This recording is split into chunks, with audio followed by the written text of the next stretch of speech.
Guys এখানে আসার জন্য ভটবায়না বাজার থেকে আপনাদের 2.60 কিলোমিটার পথ অতিক্রম করেই এই ভট্টরাজার দেউলে যেতে হবে। তো গাইজ যে আসতে ইচ্ছুক শেষে অবশ্যই কমেন্ট বক্সে জানাবেন। হ্যালো গাইজ, আসসালামু আলাইকুম।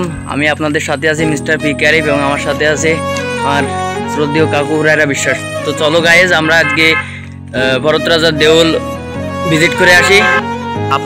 তো গাইজ আপনারা এরকম একটা চিহ্ন দেখতে পাবেন, এই আইকনটি দেখে বা টেবিলটি দেখে আস্তে আস্তে সামনের দিকে আসবেন। আসার পরে সামনে আরেকটি টেবিল আইকন দেখতে পাবেন। তো টেবিল আইকন, এই যে ইতিমধ্যে আমরা টেবিল আইকনের কাছে চলে এসেছি। এই যে আঁকা বাঁকা রাস্তা, তো আঁকা বাঁকা রাস্তা ধরে ধরে আস্তে আস্তে সামনের দিকে এগিয়ে যাবেন।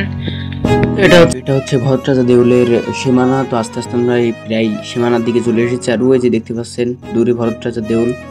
তো আমরা প্রায় ভট্টরাজা দেউলের দিকে চলে এসেছি। এরপর আস্তে আস্তে সামনে গেলে দেখতে পাবেন ভট্টরাজা দেউলের একটি বড়সড় মাঠ রয়েছে। ভট্টরাজা দেউলের পাশে একটি বড় মাঠ দেখতে পাবেন। তো গাইস যেটা হচ্ছে ভট্টরাজা দেউলের প্রবেশের গেট, সাইডে রয়েছে টিকিট কাউন্টার। তো টিকিট কাউন্টার থেকে আমরা টিকিট সংগ্রহ করলাম। স্টুডেন্টের জন্য 5 টাকা এবং 25 থেকে 40 বছর বয়সীদের জন্য 10 টাকা এবং বিদেশি কোনো পথিকের জন্য 50 টাকা। তো আমরা এখন গেট দিয়ে ভিতরে প্রবেশ করলাম এবং আমরা দেখতে পাচ্ছি সাইডে অনেকগুলো সুন্দর সুন্দর গাছ রয়েছে।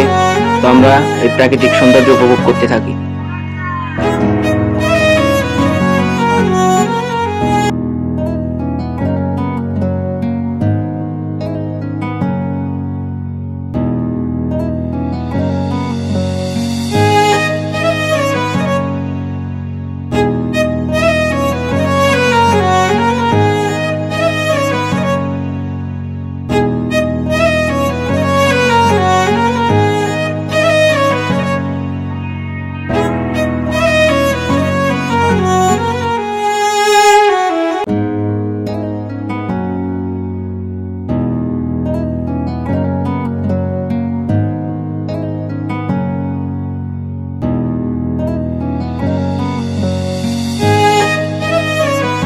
তো গাইস আমরা কিন্তু আস্তে আস্তে ভট্টরাজা দেউলের উপরের দিকে উঠছি।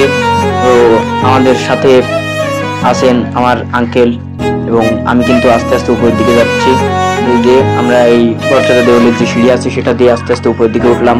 নিচে দেখতে পাচ্ছেন আমরা অনেকটা উপরে চলে এসেছি। প্রায় ভট্টরাজা দেউলের একেবারে যে উপরের যে স্থানটা রয়েছে সেই স্থানে এসে দাঁড়িয়েছি এবং দেখতে পাচ্ছেন নিচে যে কতটা উপরে এসেছি সেটা আপনারা দেখতে পাচ্ছেন। তো গাইস এইভাবে আপনারা আস্তে আস্তে এখানে চলে আসতে পারবেন।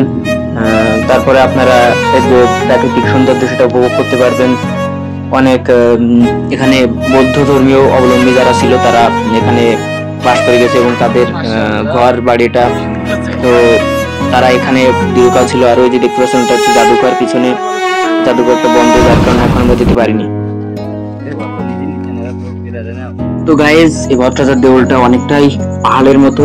তো আমি দেখতে পাচ্ছেন যে আমি নিচে থেকে আস্তে আস্তে উপর দিকে আসছি। এভাবে খাদ খাদ করা আছে, আপনারা এই খাদের মাধ্যমে আস্তে আস্তে উপর দিকে আসতে পারবেন।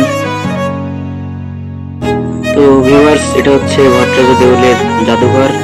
তো ভিউয়ার্স জাদুঘরে যাওয়ার জন্য কিন্তু কোনো বাড়তি ফির প্রয়োজন পড়ে না। তো আপনারা জাদুঘরের ফ্রিতে চলে যেতে পারবেন কোনো ফি ছাড়া।